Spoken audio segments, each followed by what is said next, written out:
لا تحسب أن الدين بعيد عن حب وحياة، وبهجرك للدين ستحيا تعشق ما قلبك يهوى، أو أن الأيام ستحلو وترى الدنيا شط نجاة. دينك بحر من آمال شط لجميل الأحلام، ليس الدين كما تخشاه ذا ممنوع ذاك حرام. فالإسلام جميل حقا هذا ليس هو الإسلام، كل أوامره تهدينا وتنادينا للخير، ينهانا عن كل طريق يأخذنا نحو الشر. فالله رحيم وحليم يدعو دوما للبر، كل أوامره تهدينا وتنادينا للخير، ينهانا عن كل طريق يأخذنا نحو الشر. فالله رحيم وحليم يدعو دوما للبر.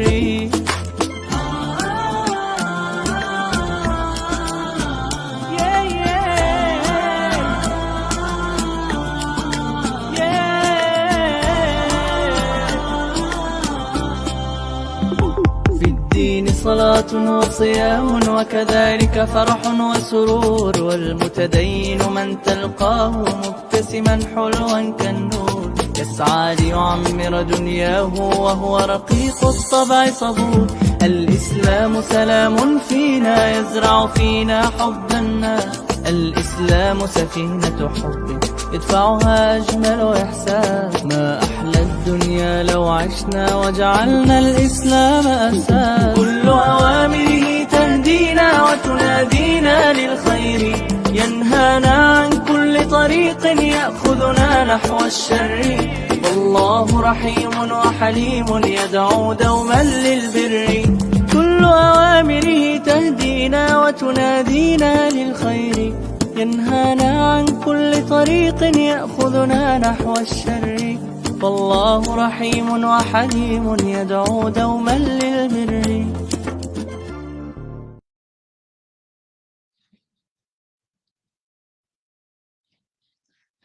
Bismillahirrahmanirrahim. Innal hamdalillah nahmaduhu wa nasta'inuhu wa nastaghfiruh wa na'udzu billahi min syururi anfusina wa min sayyiati a'malina. Man yahdihillahu fala mudhillalah wa man yudlilhu fala hadiyalah. Wa asyhadu an la ilaha illallah wahdahu la syarikalah wa asyhadu anna Muhammadan abduhu wa rasuluh. Amma ba'd. Rabbi shrah li sadri wa yassir li amri wahlul 'uqdatam min lisani yafqahu qawli. Rabbi zidni ilma warzuqni fahma. Allahumma inna nas'aluka ilman nafi'a wa rizqan thayyiba wa amalan mutaqabbala.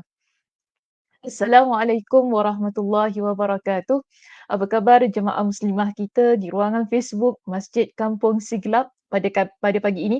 Mudah-mudahan semuanya berada dalam keadaan yang sihat sejahtera hendaknya dan dirahmati Allah Subhanahu Wa Taala sentiasa.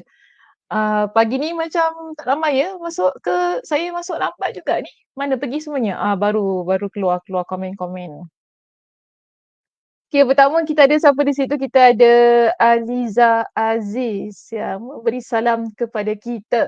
Assalamualaikum Ustazah Dr. Sakinah Sabtu, admin dan teman-teman online. Waalaikumsalam warahmatullahi wabarakatuh. Liza, mudah-mudahan Liza dalam keadaan yang sihat, okey, jiwa, perasaan. Itu ya mudah-mudahan ya. Kita ada Cik Salimah kita. Okey, Cik Salimah buat pertama kalinya menjadi orang yang kedua memberikan komen. Masya Allah. Okey, Cik Salimah kata, Assalamualaikum Ustazah. Waalaikumsalam warahmatullahi. Cik Salimah sihat. Mudah-mudahan Cik Salimah sihat ya. Nanti jumpa hari Jumaat. Hari Jumaat kita dah masuk dalam kelas balik. Boleh saya tanya Cik Salimah banyak-banyak. Okey. Baik, seterusnya kita ada Kak Baini kita di situ. Assalamualaikum Ustazah dan sahabat online. Semoga semua dalam lindungan Allah Azza wa Jal. Waalaikumsalam warahmatullahi Kak Baini. Dan amin di atas doanya, mudah-mudahannya untuk Kak Baini juga. Dan kita ada As-Sulaimi di situ. Assalamualaikum Ustazah Dr. Sakinah dan semua yang hadir. Waalaikumsalam warahmatullahi wabarakatuh.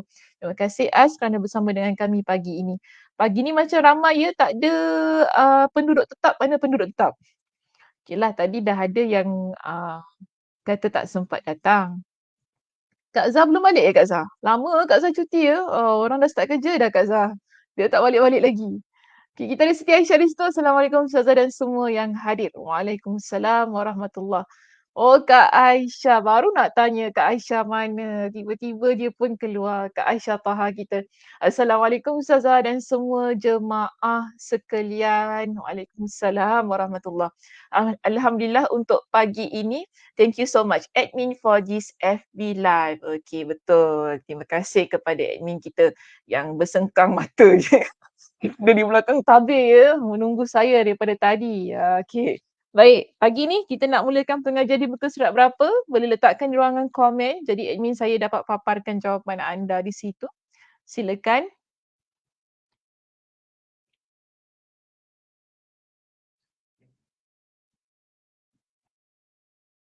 Hari ni kita merah ya. Merah ni marah ke atau macam mana? Merah ni sebab dia marah ke sebab dia jatuh cinta? Lain macam dia punya merah ni kan? Ha, okey. Muka surat berapa tu? Okey, jap. Liza kata muka surat 441, second last paragraph. Inilah syurga kalau Ustazah tak skip. So Cik Salimah kata muka surat 460.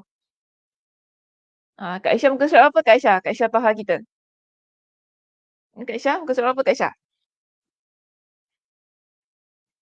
Okay, Kak Baini kata apa? Muka surat 439 Ustazah. Okay. Yang Liza sebutkan tu ini masih lagi J eh? Kita dekat point J kan?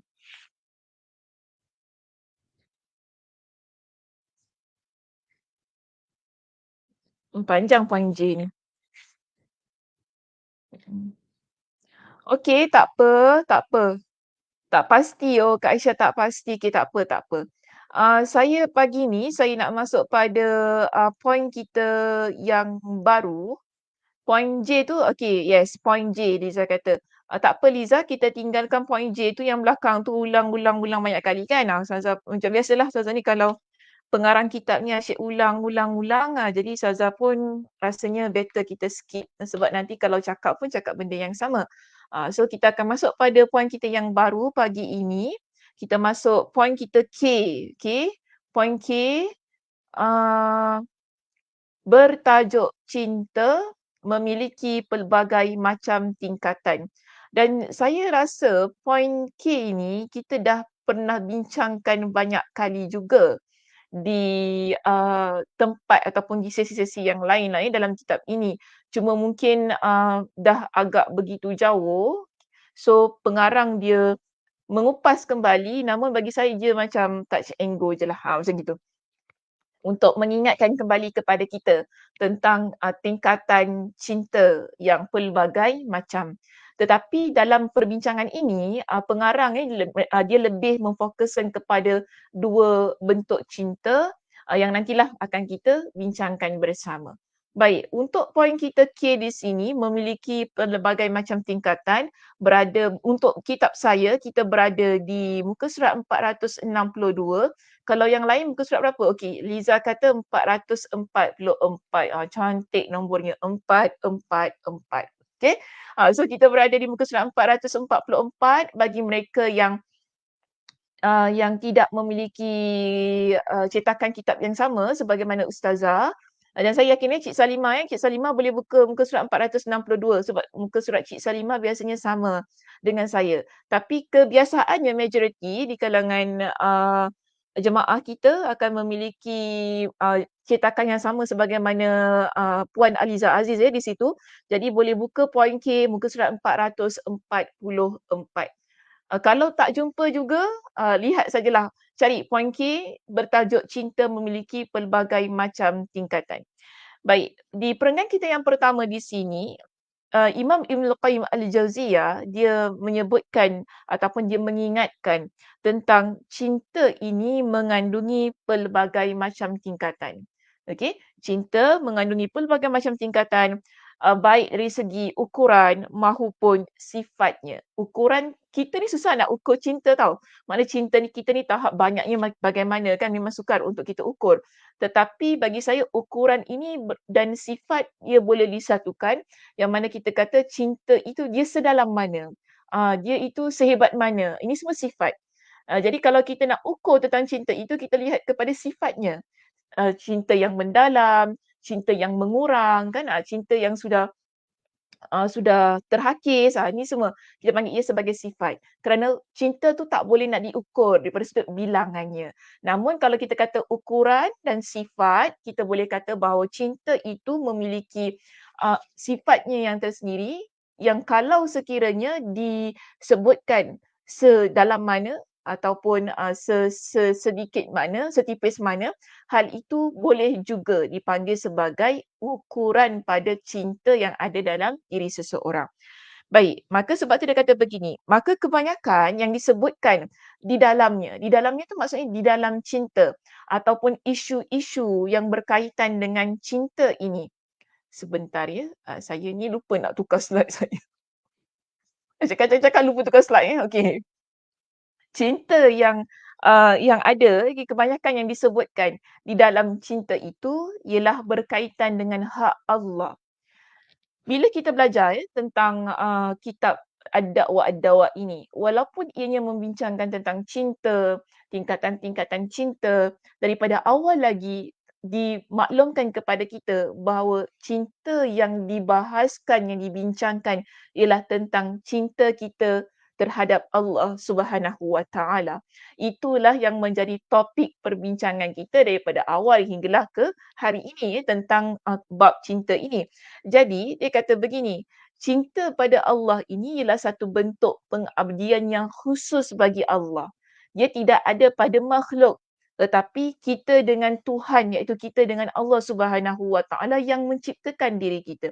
Jadi kalau kita kata kita cinta pada Allah, yang mana ianya memiliki satu ciri yang khusus dan hanya layak pada Allah, maka di situ ada contohnya yang kita boleh lihat, iaitu ibadah dan taubat. Kenapa dua contoh ini diberikan? Untuk menunjukkan kepada kita, ibadah tak sedikit pun ataupun tak satu pun kita buat tak satu pun kita buat untuk makhluk. Tetapi apa jua yang dinamakan ibadah, ia adalah khusus untuk Allah. Dan kenapa kita beribadah kepada Allah? Kerana cinta kita kepada Allah. Dia sedemikian. Kita tak boleh kata, oh saya ni beribadah kepada Allah sebab saya cinta mak saya. Bukan gitu. Kan? Oh saya beribadah kepada Allah sebab saya cinta suami saya. Dia tak kena. Tapi bila kita kata kita beribadah kepada Allah, inilah yang kita panggil sebagai bukti kecintaan kita kepada Allah. Dan banyak kali saya ingatkan, dalam agama kita, ia bukan hanya sesuatu yang kita percaya, tetapi ia mesti dibuktikan.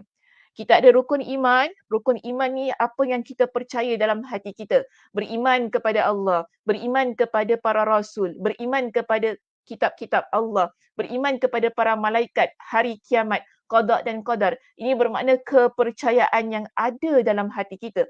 Tetapi kepercayaan itu perlu dibuktikan.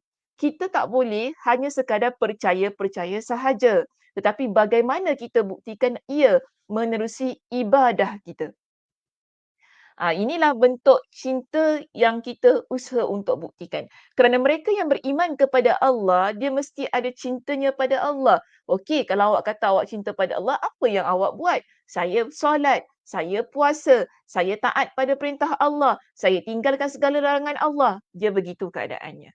Okey, sebab tu kita kata ibadah ini ia adalah khusus untuk Allah, tak boleh untuk kita buat pada makhluk. Contoh yang lain ialah taubat. Yang diberi kepada kita di situ seperti ibadah taubat dan semisalnya itu dan yang seumpama dengannya. Taubat kita tak boleh minta daripada manusia. Tak boleh, Ustazah semalam saya buat dosa. Ustazah boleh tak ampunkan saya? Tak boleh, saya tak boleh kata, lah insya-Allah. Okey, aku ampunkan kau lah. Allah pun akan ampunkan kau. Ini konsep yang begini tidak ada dalam agama kita. Kerana yang memberikan keampunan dan kemaafan ketika kita dah melakukan dosa itu ialah Allah Subhanahu Wa Taala. Kita tak boleh, kalau kita dah buat dosa pada Allah, kita tak bolehlah pula minta makhluk yang ampunkan dosa kita. Jadi keadaan-keadaan yang begini, kita panggil sebagai sesuatu yang memang khusus untuk Allah. Tidak boleh ada pada makhluk.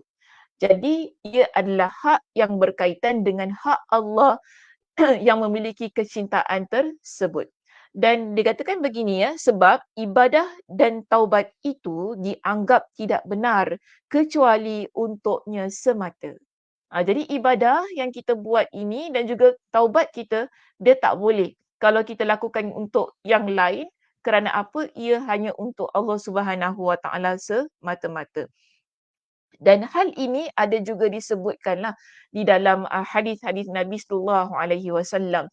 Contohnya dalam sebuah hadis qudsi, Allah Subhanahu wa taala ingatkan tentang ibadah. Allah kata apa? Ya bani Adam, tafarragh li'ibadati. Wahai anak Adam, hendaklah engkau ini memberikan masa ataupun meluangkan masa untuk beribadah kepada aku. Jadi ini perintah Allah Subhanahu wa taala. Bila kita ni sudah namanya seorang wanita yang beriman kepada Allah, seorang muslimah, ibadah itulah menjadi keutamaan kita. Kerana Allah ingatkan, وَمَا خَلَقْتُ الْجِنَّ وَالْإِنسَ إِلَّا لِيَعْبُدُونَ. Tidaklah aku menciptakan uh, manusia dan jin melainkan untuk beribadah kepada aku. Sebab itu dalam hadis qudsi itu tadi Allah Subhanahu Wa Taala ingatkan tafarragh li'ibadati.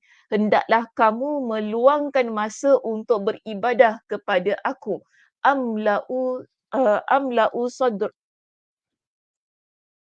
amla'u sadruk. Okey, amla'u sadrak. Allah kata aku akan penuhkan dadamu ghinan dengan kekayaan. Wa asudda faqrak, dan aku akan uh, halang setiap kefakiran daripada diri kamu. Ini janji Allah Subhanahu Wa Taala kepada mereka yang meletakkan ibadah itu khusus untuk Allah, yang meluangkan masanya untuk Allah Subhanahu Wa Taala. Tapi dia mesti pertamanya dasarnya adalah cinta.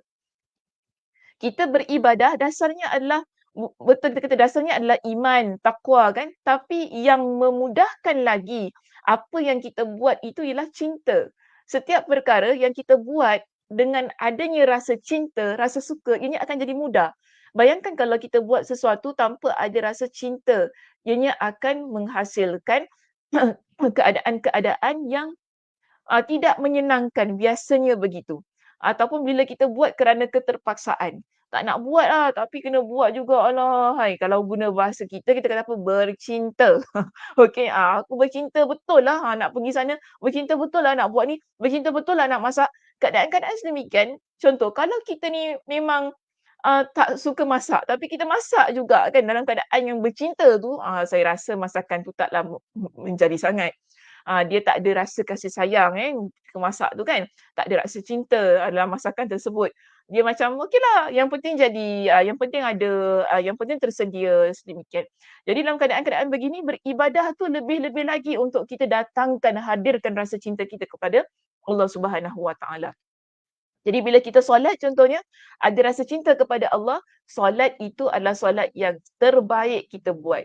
Yang kita buat dengan penuh cinta dan kasih sayang untuk Allah Subhanahu Wa Taala. Okey, sebab tu penting perbincangan tentang cinta ini yang berkaitan tentang hak Allah supaya amal ibadah kita dapat kita laksanakan dengan sebaik-baiknya. Kalau kita maaf hilang susah-susah. Okey. Kalau kita ni hanya kan faham bahawa saya buat ni sebab saya beriman. Saya buat ni sebab saya nak jadi orang yang bertakwa. Dia jadi lebih stres tau muslimah. Benda ni stres. Sebab apa? Kita buat macam terpaksa. Sebab aku dah beriman, aku kena buat lah. Macam gitu kan. Tetapi bila kita cuba hiasi keimanan kita tadi kan dengan kecintaan yang mendalam terhadap Allah Subhanahu Wa Taala. Setiap amal yang kita buat tu dia akan menjadi sesuatu yang sangat menyenangkan. Sangat menyenangkan dan menenangkan jiwa kita. Kerana ianya dihiasi dengan kecintaan yang sangat dalam terhadap Allah Subhanahu Wa Taala. Okey, baik. Seterusnya, dalam kitab kita ini disebutkan begini, terkadang cinta disebutkan dengan namanya yang mutlak. Maksud cinta disebutkan dengan nama yang mutlak ialah Allah sebut dengan jelas menggunakan ungkapan kata cinta dalam Al-Quran. Allah sebut menggunakan ungkapan kata cinta dengan jelas. Sebab itu kita kata dalam Al-Quran, cinta itu disebut dengan mutlak. Okey? Contoh, dalam kitab kita datangkan kepada kita dengan dua contoh. Surah Al-Ma'idah ayat 54 dan surah Al-Baqarah ayat 165. Di slide saya dah warnakan dengan warna merah. Lafaz itu yang menunjukkan Allah sebut perkataan cinta ini dengan jelas di dalam Al-Quran tanpa menggunakan istilah lain ataupun perkataan-perkataan lain ya untuk menunjukkan itu adalah cinta. Jadi muslimah-muslimah semuanya yang mengikuti pengajian kita pada pagi ini, kalau ada kitabnya tu kan ataupun buka Al-Quranul Karim, boleh highlightkan perkataan yang saya merahkan ini dalam kitab. Dalam slide saya yang saya merahkan ialah perkataan lafaz yuhibbuhum wa yuhibbuna untuk surah Al-Ma'idah ayat 54. Allah Subhanahu wa taala berfirman di dalam ayat ini, fasaufa ya'tillahu biqaumin yuhibbuhum wa yuhibbuna. Fasaufa ya'tillahu biqaumin yuhibbuhum wa yuhibbuna. Maka kelak Allah akan mendatangkan satu kaum yang Allah mencintai mereka dan mereka pun mencintainya. Jadi dalam ayat ini Allah Subhanahu wa taala gunakan lafaz cinta itu secara mutlak. Yang mana Allah kata Allah mencintai mereka dan mereka mencintai Allah. Penggunaan kata yuhibbu ataupun hub. Okey, dalam bahasa Arab ni cinta kita panggil sebagai hub. Cinta itu adalah lafaz yang cinta itu adalah satu rasa yang benar-benar wujud dalam jiwa manusia yang Allah berikan ia sebagai anugerah dan nikmat dalam hati dan jiwa manusia. Sehingga Allah cinta kepada manusia itu dan manusia juga akan turut mencintai Allah Subhanahu Wa Taala. Jadi Allah sebutkan secara jelas dalam ayat ini untuk menunjukkan kepada kita untuk menunjukkan kepada kita tidak ada sesuatu yang perlu diselindungkan perihal cinta ini yang berkaitan dengan hak Allah Subhanahu Wa Taala itu tadi. Baik, pada ayat yang kedua dalam surah Al-Baqarah ayat 165. Allah Subhanahu wa taala berfirman, "Wa minan nasi may yattakhidhu min dunillahi andada." Maaf saya lupa nak sebutkan.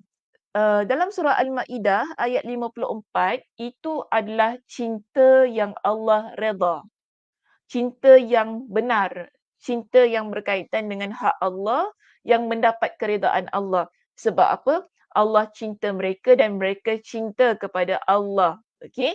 Jadi itu jelas cintanya diletakkan pada tempat yang betul. Namun, bila kita lihat pada surah Al-Baqarah ayat 165 ini, kita dapati penggunaan lafaz cinta itu juga Allah gunakan untuk sesuatu ataupun untuk menjelaskan kecintaan yang salah, kecintaan yang mendatangkan murka Allah Subhanahu wa taala. Baik, pada surah Al-Baqarah ayat 165 itu, Allah Subhanahu wa taala berfirman. Okey, fokus pada kalimat yang saya warnakan merah di situ. Kalau dalam kitab sila gariskan ataupun bulatkan, ikutlah apa-apa. Kalau ada highlighter nak highlightkan pun boleh. Ikutlah bagaimana muslimah-muslimah semua belajar.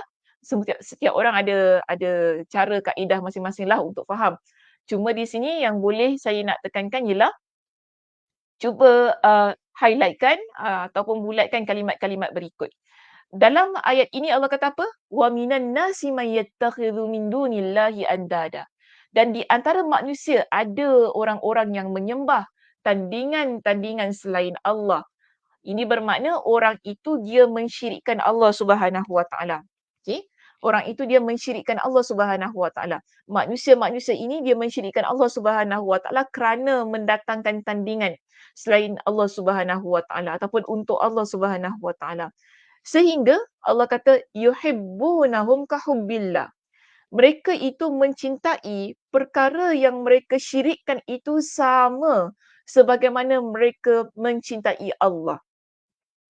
Allah guna perkataan hub juga di situ. Yuhibbunahum, mereka mencintai tandingan-tandingan itu ataupun berhala-berhala itu, perkara-perkara yang syirik itu. Okey, maksudnya begitulah. Sebagaimana kahubbillah. Okey, kahubbillah. Sebagaimana mereka mencintai Allah. Tetapi Allah Subhanahu Wa Taala ingatkan kepada kita dalam ayat ini, wallazina amanu ashaddu hubban lillah. Okay, maaf ya, di slide saya ni Ustazah lupa pula nak letakkan terjemahan untuk ayat yang akhir tu. Wallazina amanu ashaddu hubban lillah. Dan orang-orang yang beriman sangat cintanya mereka itu pada Allah, berbeza dengan yang telah mensyirikkan Allah. Okey, baik. Kita nampak begini. Dalam Al-Quran, Allah Subhanahu Wa Taala menjelaskan tentang cinta yang Allah redha, yang Allah betul-betul terima menggunakan perkataan hub. Okey? Begitu juga dalam Al-Quran ketika Allah menjelaskan tentang cinta yang syirik, cinta yang salah, penggunaan lafaz yang sama masih lagi digunakan. Jadi ini menunjukkan bahawa penyebutan cinta atau penyebutan lafaz cinta itu dalam Al-Quran, Allah Subhanahu Wa Taala sebutkan ia secara mutlak. Maknanya dengan guna perkataan itu juga. Allah tak ubah, maknanya Allah tak ganti dengan lafaz yang lain. Jadi kita faham sekarang bahawa cinta itu ianya terbahagi kepada dua tingkatan menerusi kedua ayat itu tadi. Surah Al-Ma'idah dan juga surah Al-Ma'idah ayat yang ke-54 dan surah Al-Baqarah ayat yang ke-165. Bila kita baca kedua ayat ini, ya muslimah, kita faham bahawa cinta itu terbahagi kepada dua tingkatan. Pertama, cinta yang paling agung dan cinta yang paling hina. Cinta yang paling agung ialah cinta kita terhadap Allah. Sehingga tadi Allah kata apa? Allah juga akan turut mencintai kita. Tetapi cinta yang paling tercela, yang paling hina ialah apabila seseorang dia itu menjadikan untuk Allah tandingan-tandingan sehingga mereka mencintai tandingan-tandingan itu sebagaimana mereka mencintai Allah. Bermakna cinta itu adalah cinta yang penuh kesyirikan. Jadi dia ada dua bahagian tu tadi. Baik. Seterusnya kita lihat ya. Bentuk cinta yang paling tercela adalah mahabbah ma'allah. Jadi pertama sekali, sebab yang ayat yang terakhir tadi kan surah Al-Baqarah ayat 165 ada menyebutkan tentang cinta yang tercela, cinta yang terhina. Jadi perenggan yang berikutnya dia bawa dulu kepada kita dengan contoh cinta yang tercela itu bagaimana. Okey. Jadi dia kata bentuk cinta yang paling tercela kita panggil ia sebagai mahabbah ma'allah. Mahabbah ma'allah, iaitu seseorang dia menyamakan antara kecintaan kepada Allah dengan kecintaan terhadap tandingan selain Allah. Ni banyak kali tahu Ustazah dah bincangkan. Macam mana? Boleh berikan saya contoh untuk faham?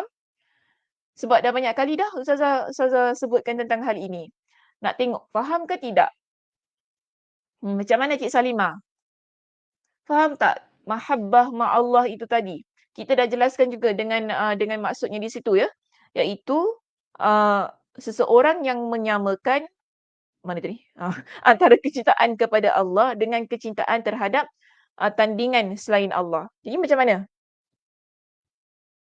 Oh, tu bukan ingatkan ingatkan jawapan rupanya Assalamualaikum Ustazah. Okey, Waalaikumsalam warahmatullahi. Macam mana Liza? Boleh berikan kepada saya dengan contoh? Sementara saya betulkan tudung saya ni. Ada contoh tak? Kak Aisyah Taha ataupun Kak Baini nak bagi contoh cinta yang tercela tu. Mudah je, simple je. Bagi yang simple-simple saja.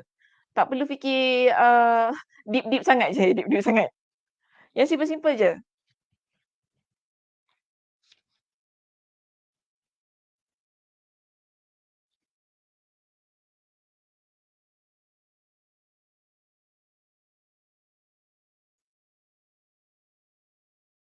Hmm.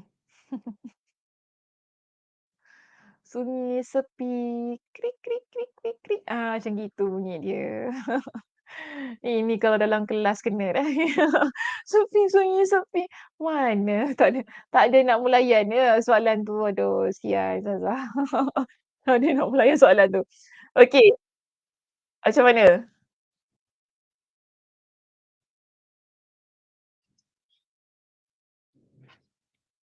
Hubbud dunya. Okey, Iman kata hubbud dunya. Kita bukan. Hubbud dunya tu cinta dunia. Lain. Saya ni kita tengah bincang tentang apa je? Kita sedang bincang tentang cinta paling tercela. Iaitu seseorang menyamakan antara kecintaan kepada Allah dengan kecintaan terhadap tandingan selain Allah. Ha. Baik, saya datangkan di slide saya ini dengan sebuah hadis Nabi sallallahu alaihi wasallam untuk menguatkan statement itu. Okey, sebab dalam kitab tidak nyatakan hadisnya apa. Jadi saya datangkan ini ya untuk kita kuatkan statement ini. Nabi sallallahu alaihi wasallam pada satu hari pernah ditanya oleh Abdullah ibn Mas'ud. Abdullah ibn Mas'ud dia tanya gini kepada Nabi, ayyu dhanbi a'zamu indallah. Dosa manakah yang paling besar di sisi Allah? Jadi Nabi sallallahu alaihi wasallam kata kepada Abdullah ibn Mas'ud, anta ja'ala lillahi niddan wa huwa khalaqaka. Iaitu engkau menjadikan tandingan untuk Allah sedangkan Allah lah yang telah menciptakan kamu. Engkau jadikan tandingan untuk Allah sedangkan Allah lah yang menciptakan kamu. Boleh faham? Pakai tangkal tapi cinta Allah. Oh, macam tu.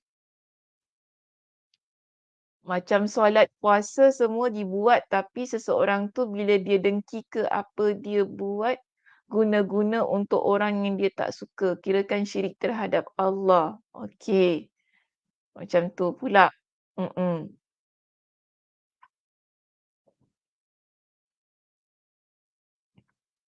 Okey. Macam ni. Nanti masa panjang pula ya. Kalau saya discuss satu-satu soalan tu kan, jawapan tu kan.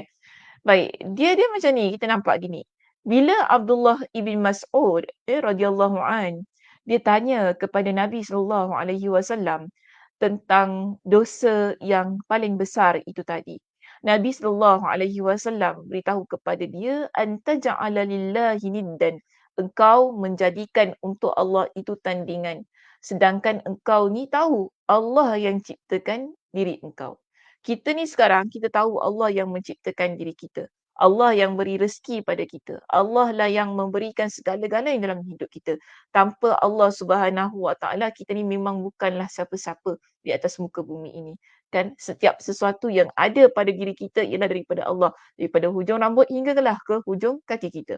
Tetapi, Nabi kata, dalam keadaan yang kita mengetahui semua perkara ini, tiba-tiba kita pula kata ada Tuhan lain yang lebih hebat daripada Allah. Ataupun kalau bukan Tuhan, kita kata ada kuasa lain yang lebih hebat daripada Allah. Okey, macam tadilah kata guna-guna, pakai tangkal. Ni semua adalah perkara-perkara yang kita yakin bahawa memiliki kekuasaan. Dan kekuasaan itu datang daripada selain Allah Subhanahu Wa Taala yang kita yakini dengan kekuasaan tersebut yang akan melindungi kita, memelihara kita, yang boleh memudaratkan, yang boleh memberikan manfaat. Dalam keadaan yang sedemikian bermakna bila kita mula mempercayai tentang kekuasaan selain Allah, Tuhan selain Allah contohnya, dalam keadaan-keadaan yang begini bermakna kita telah menjadikan untuk Allah tandingan bagi Allah. Okey? Kita telah menjadikan untuk Allah itu tandingan selain Allah Subhanahu Wa Taala. Yang mana seharusnya kita tahu kan dalam hidup kita ini hanya Allah saja yang Maha berkuasa. Okey, hanya Allah Subhanahu Wa Taala yang Maha menentukan, yang Maha boleh memberikan mudarat dan juga memberikan manfaat. Yang boleh menghalang manfaat dan juga boleh menghalang mudarat. Semua perkara itu hanyalah pada Allah Subhanahu Wa Taala, tidak pada makhluk. Okey, tidak pada makhluk, tidak pada benda-benda yang kita yakini. Contoh tadi kata pakai tangkal. Kalau kita yakin dengan tangkal itu, kita pakai, ianya boleh melindungi kita, perkara ini menunjukkan bahawa kita menjadikan tangkal tersebut sebagai tandingan untuk Allah. Yang setanding, yang sama dengan Allah Subhanahu Wa Taala. Jadi sedangkan kita tahu bahawa Allah itulah yang menciptakan diri kita, yang menciptakan semua yang ada di atas muka bumi ini. Tetapi kita menjadikan makhluk yang Allah cipta itu untuk sama, setanding dengan Allah Subhanahu Wa Taala. Maka ini adalah dosa besar yang paling besar. Okey, dosa besar yang paling besar. Sebab itu bila ditanya oleh Abdullah ibn Mas'ud kepada Nabi sallallahu alaihi wasallam tentang dosa apakah yang paling besar, Nabi sallallahu alaihi wasallam menekankan tentang hal mensyirikkan Allah Subhanahu wa taala itu tadi. Orang yang begini bermakna dia telah berada pada satu keadaan yang kita panggil dengan cinta yang paling tercela. Baik, seterusnya bentuk cinta yang paling agung. Tadi yang paling tercela ya. Sekarang bentuk cinta yang paling agung pastinya kita kata ialah mencintai Allah semata-mata. Okey, bentuk cinta yang paling agung dan terpuji adalah mencintai Allah semata. Sekaligus mencintai segala perkara yang Allah cintai. Ini juga perlu jelas. Bila kita kata kita cinta kepada Allah, bermakna setiap sesuatu yang Allah cinta, kita akan turut cintai. Begitu juga, kan? Setiap perkara yang Allah benci, kita akan turut benci. Dia tak boleh hanya semata-mata cinta. Yang pertama tadi dah betul dah. Poin tu kan, mencintai Allah semata-mata. Yes, itu kita perlu ada dalam diri kita. Tetapi bagaimana kita nak merealisasikan kecintaan kita terhadap Allah semata-mata? Ialah dengan mencintai apa yang Allah cintai. Dengan kata lain, kita tahu Allah cinta orang yang solat, cinta orang yang bertaubat, cinta orang yang bersedekah, cinta orang yang melakukan kebaikan-kebaikan. Semuanya kan kita cinta dengan perbuatan tersebut, kita buat perbuatan itu. Ini bukti cinta kita kepada Allah Subhanahu Wa Taala yang bila ada pada diri seseorang, itulah keadaan yang kita sebut sebagai cinta yang paling agung.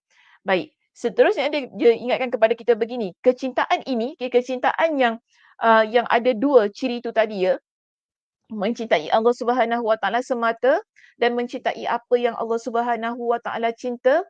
Kecintaan yang begini merupakan asas dan pangkal kebahagiaan yang tidak seorang pun selamat dari azab melainkan dengannya. Kita faham ialah mereka yang mencintai Allah Subhanahu Wa Taala semata-mata dan mencintai apa yang Allah Subhanahu Wa Taala cintai. Orang yang begini dia itu selamat daripada azab Allah. Okey, orang yang begini dia selamat daripada azab Allah kerana apa? Allah kata tadi yuhibbunahum. Kalau dilihat kepada surah Al-Maidah ayat 54. Yuhibbuhum wa yuhibbuna. Mereka mencintai Allah dan Allah mencintai mereka dan mereka pun mencintai Allah. Orang yang dia cinta kepada Allah, Allah tak kata aku tak cinta pada orang itu. Allah akan balas cinta orang yang mencintainya. Senang. Kita faham sedemikian. Allah akan cinta, Allah akan sayang hamba-Nya yang sayang kepadanya. Allah Subhanahu Wa Taala akan cinta hamba-Nya yang mencintai setiap apa yang dia cinta. Jadi bentuk kecintaan yang begini ia merupakan asas ataupun pangkal. Senang saya kata kunci yang membuka pintu-pintu kebaikan sehingga diri kita terselamat daripada setiap perkara-perkara yang mendatangkan azab Allah Subhanahu wa taala. Okey. Baik, sebaliknya Imam Ibn Qayyim Al-Jauziyah dia cuba putarkan, maksudnya dia cuba kita panggil apa ni? uh, terbalikkan keadaan ini. Untuk menunjukkan bahawa kalau kita tak cinta Allah, kalau kita ni jadi hamba yang tidak mencintai apa yang Allah cinta, apa yang akan terjadi pada diri kita? Jadi dia kata sebaliknya, kecintaan yang syirik tu tadilah yang cinta yang paling tercela, yang meletakkan tandingan untuk Allah Subhanahu Wa Taala, sedangkan kita tahu Allah yang ciptakan diri kita ini. Okey, Allah yang berikan kepada kita dengan penglihatan, dengan dengan rasa lidah yang boleh merasa, gigi yang boleh mengunyah. Semua ini adalah ciptaan Allah dan Allah berikan kepada kita. Tapi dalam keadaan yang kita faham tentang semua itu, masih lagi melakukan perbuatan-perbuatan yang mensyirikkan Allah, iaitu meletakkan kecintaan yang tercela itu tadi dalam diri kita, orang yang begini dia telah membuka ataupun dia telah memberikan ruang kepada dirinya untuk masuk kepada asas dan pangkal kesengsaraan. Kerana apa? Uh, yang pelakulah akan mendapatkan azab. Kita yang buat perkara-perkara syirik, kita akan mendapat azab daripada Allah Subhanahu Wa Taala. Jadi orang yang mencintai Allah dan beribadah hanya kepada Allah, tiada sekutu baginya, iaitu tidak mensyirikkan Allah Subhanahu Wa Taala. Orang ini tidak akan masuk ke dalam neraka. Sekiranya ada dari mereka yang masuk neraka, maka dia tidak akan kekal di dalamnya. Okey, asas kita ni maksudnya nak panggil apa kita punya satu janji yang boleh memasukkan ataupun satu syarat yang utama, senang panggil guna ayat tu. Syarat yang utama untuk seseorang dia masuk ke dalam syurga Allah ialah tidak mensyirikkan Allah. Sebab tu tadi ada statement kan dia gunakan, sekiranya ada dari mereka itu masuk ke dalam neraka, maka dia tidak akan kekal di dalamnya. Kenapa dia tak kekal dalam api neraka? Kerana dia adalah orang yang tidak mensyirikkan Allah. Mungkin dia adalah orang yang berzina, dia adalah orang yang tinggalkan solat dia, tak menutup aurat, contohnya kan. Tetapi hatinya itu ada keimanan kepada Allah yang dia tak pernah buat perkara-perkara yang mensyirikkan Allah. Orang yang begini, yes, Allah Subhanahu Wa Taala akan masukkan dalam api neraka. Allah akan seksa dia dengan perbuatan-perbuatan dosa yang dia buat tanpa dia bertaubat itu tadi kan. Namun di akhirnya nanti Allah Subhanahu Wa Taala tetap akan keluarkan dia daripada api neraka dan masukkan dia ke dalam syurga. Ini janji Allah untuk mereka yang tidak mensyirikkan Allah Subhanahu Wa Taala. Sebab itu dosa syirik ini ialah dosa yang tidak terampun. Mereka yang buat perbuatan syirik kemudian dia mati dalam keadaan yang mensyirikkan Allah, maka orang yang begini Allah kata khalidan finnar, dia kekal dalam api neraka. Kekal maknanya tak keluar. Berbeza dengan dosa-dosa lain yang kita buat. Bila kita tak bertaubat dan kita mati dalam keadaan yang sedemikian dengan dosa-dosa itu, tapi dalam hati tak pernah buat kesyirikan pada Allah, Allah masih bagi kita peluang. Maknanya Allah masih lagi pandang. Tapi kalau tak, maknanya kita ni buat perkara-perkara yang syirik, dalam keadaan tadi ada tadi kan bagi contoh, puasa, solat, tapi bila mata merah je nampak orangnya, pergi hantar santau. Contoh tu kan. Pergi hantar santau. Itu maknanya tak. Kita kata perkara yang tak sepatutnya berlaku. Sebagai orang yang solat, orang yang puasa, pergi umrah contohnya kan. Jangan main benda-benda yang begini. Kerana ianya akan menghapuskan amal ibadah kita. Okey, perbuatan syirik menghapuskan amal ibadah, perbuatan syirik itu azabnya sangat dahsyat. Allah Subhanahu Wa Taala memang tak bagi peluang kepada mereka yang mati dalam keadaan yang mensyirikkan Allah. Jadi kalau kita mungkinlah kita kata, oh saya dah buat perkara ni, saya dah buat perkara tu yang mensyirikkan Allah. Taubat dengan segera mungkin. Jangan kita tunggu-tunggu nanti. Tak apalah, nantilah taubat. Hari tu dah buat syirik. Tak apalah, nanti taubatlah. Tak, Allah tak marah. Aduh, kadang ya Allah manusia ni kan. Allah tak marah. Memanglah, saya selalu ajar kan. Kita ni memang kena husnuzan dengan Allah Subhanahu Wa Taala. Tapi jangan sampai kita ni meletakkan husnuzan pada Allah tu pada tempat yang salah. Inilah contohnya kan Allah tu takkan marah, Allah tu Maha Pengampun, Allah tu sampaikan kita ni dalam keadaan yang sedemikian, kita meremehkan, melengahkan sesuatu yang sepatutnya kita segerakan, iaitu bertaubat kepada Allah Subhanahu Wa Taala. Kerana apa? Kita dah buat perbuatan yang mensyirikkan Allah Subhanahu Wa Taala. Saya juga banyak kali ingatkan, kita tak pernah tahu bila kita ni akan menghembuskan nafas kita yang terakhir. Tak pernah tahu, mungkin pagi tadi buat syirik, pagi ni buat syirik, sekejap lagi kita meninggal, wallahu alam, tak tahu. Sebab tu kena cepat-cepat bertaubat. Kerana tak nak kita nanti sampai tak boleh Allah beri ruang tu untuk masuk ke dalam syurganya. Namun jangan pula kita kata, tak apa, yang penting aku dah beriman pada Allah, tak payahlah nak beramal soleh ke apa. Yang penting jangan buat perkara syirik, tak solat pun okey, tak pakai tudung pun okey, kita hianat orang pun okey. Nanti kalau masuk dalam api neraka kurang-kurang pun Allah keluarkan juga apa. Kalau keadaan-keadaan yang begini pun salah juga muslimah.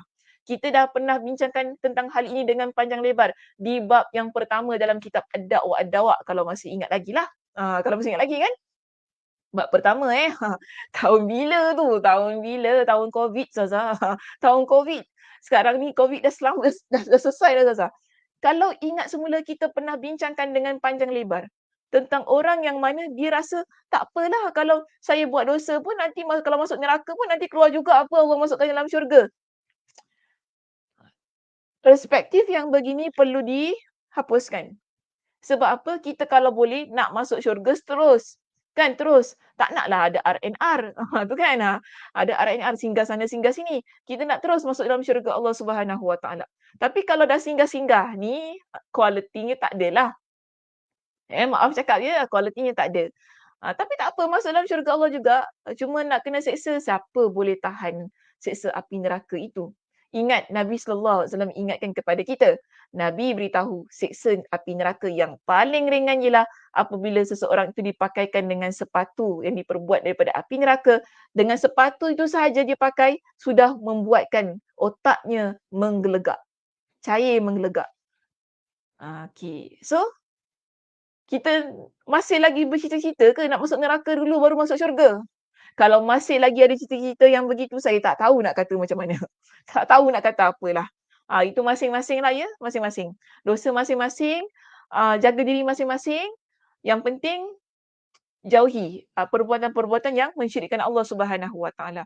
Okey, baik. Seterusnya ya, kita lihat di sini. Tentang kandungan Al-Quran ni yang berkisar antara perintah terhadap kecintaan ini berikut konsekuensinya. Seterusnya, okey, tentang perbincangan isi kandungan Al-Quran berkaitan dengan cinta, iaitu dalam Al-Quranul Karim Allah Subhanahu Wa Taala akan sebutkan, bukan akan, telah sebutkan perintah terhadap kecintaan, larangan terhadap kecintaan. Yang mana setiap satu daripada dua kecintaan ini ada kesannya. Sebab tu tadi dia kata, mana tadi? Kandungan Al-Quran, kalau kita lihat pada perenggan yang berikutnya di situ, dia kata begini. Kandungan Al-Quran berkisar antara perintah terhadap kecintaan ini berikut konsekuensinya. Maksudnya kesannya. Allah sebutkan tentang cinta yang baik, cinta yang baik, kemudian ada kesannya. Contoh kalau Allah sebutkan tentang amal soleh, ini cinta yang baik. Kemudian Allah akan sebutkan tentang syurga. Ataupun bila Allah Subhanahu Wa Taala sebutkan tentang cinta ataupun perbuatan-perbuatan yang dilarang, larangan terhadap kecintaan itu, jangan cinta kepada perbuatan-perbuatan dosa, contohnya minum arak, berzina, mengumpat, kan, saling menzalimi. Hal-hal ini ada disebutkan dalam Al-Quranul Karim.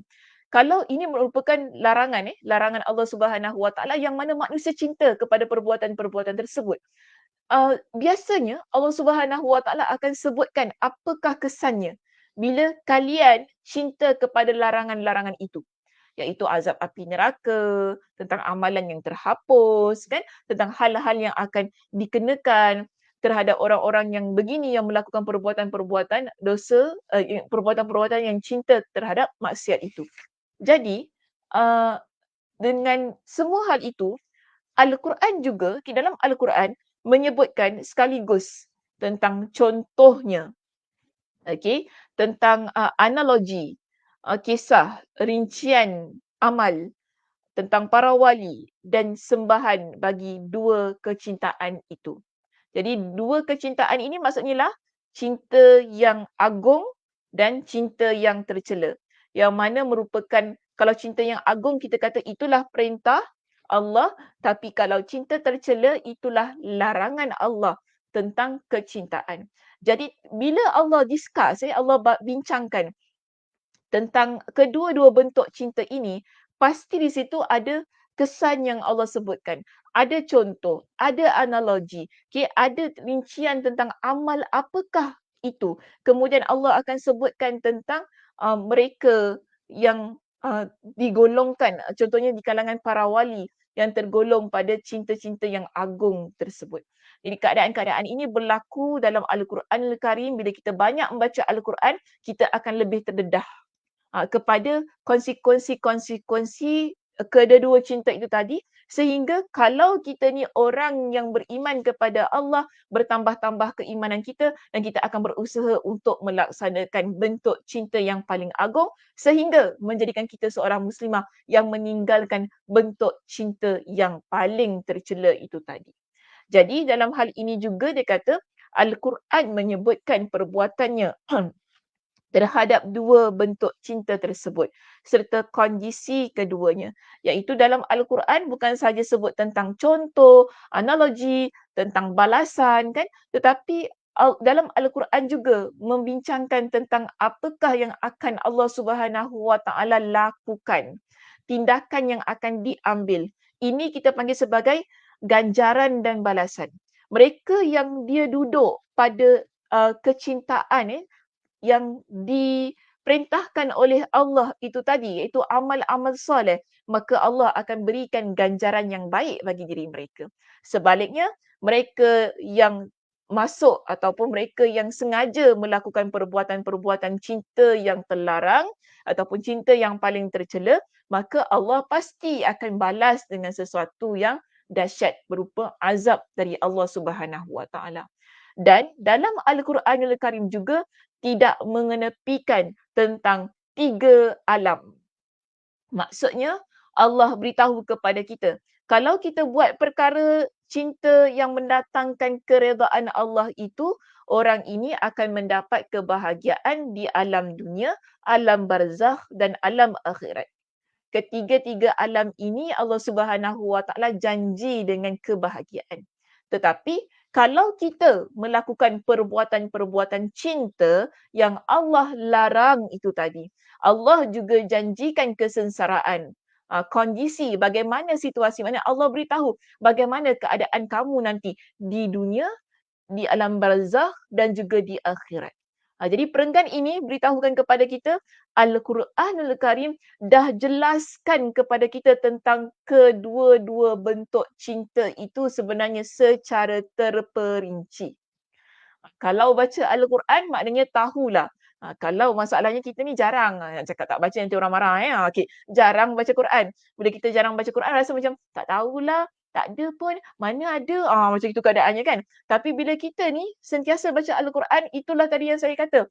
Ianya akan menjadi batu loncatan bagi diri kita untuk terus-terusan mengejar cinta yang paling agung dan berusaha meletakkan diri kita berada di tempat cinta yang paling agung dan menyingkirkan diri kita daripada cinta yang paling tercela itu tadi. Okey, baik, itu sahaja perbincangan kita untuk pagi ini. Ringkas dan saya harap padat juga ya. Kerana saya pun tak nak bincang panjang-panjang, suara dah nak hilang dah ni. Itu sahaja. Mudah-mudahan Allah Subhanahu Wa Taala memberikan kepada kita dengan kefahaman ya pada perbincangan yang telah saya bentangkan pada pagi ini. Yang penting tadi ialah tingkatan cinta yang ada dalam diri seseorang itu dia terbagi kepada dua. Kan? Iaitu cinta yang paling agung, cinta yang paling tercela. Jadi kalau kita ni nak jadi seorang muslimah yang ada cinta yang paling agung, kemudian membuang cinta yang paling tercela itu, banyakkan membaca Al-Quranul Karim sehingga kita akan dapat banyak contoh, banyak analogi, juga tentang kesan yang didapatkan oleh mereka yang ada pada cinta yang paling agung dan ada pada cinta yang paling tercela. Jadi kalau kita banyak baca Al-Quran, insya-Allah kita akan usaha untuk meninggalkan cinta yang paling tercela itu tadi. Okey, baik, insya-Allah kita akan sambung pada minggu hadapan. Yang mudah-mudahan Allah Subhanahu Wa Taala memberikan kepada kita dengan kefahaman, kelapangan masa kan. Paling penting juga motivasi diri yang tinggi ya untuk terus-terusan menjadi seorang muslimah yang taat kepada Allah Subhanahu Wa Taala, yang sentiasa menghadiri majlis-majlis ilmu, ilmu yang betul ya, bukan ilmu yang salah ya, okey ya. Ilmu yang betul berdasarkan Al-Quran, hadis Nabi SAW, perbincangan di kalangan para ulama yang muktabar contohnya begitu.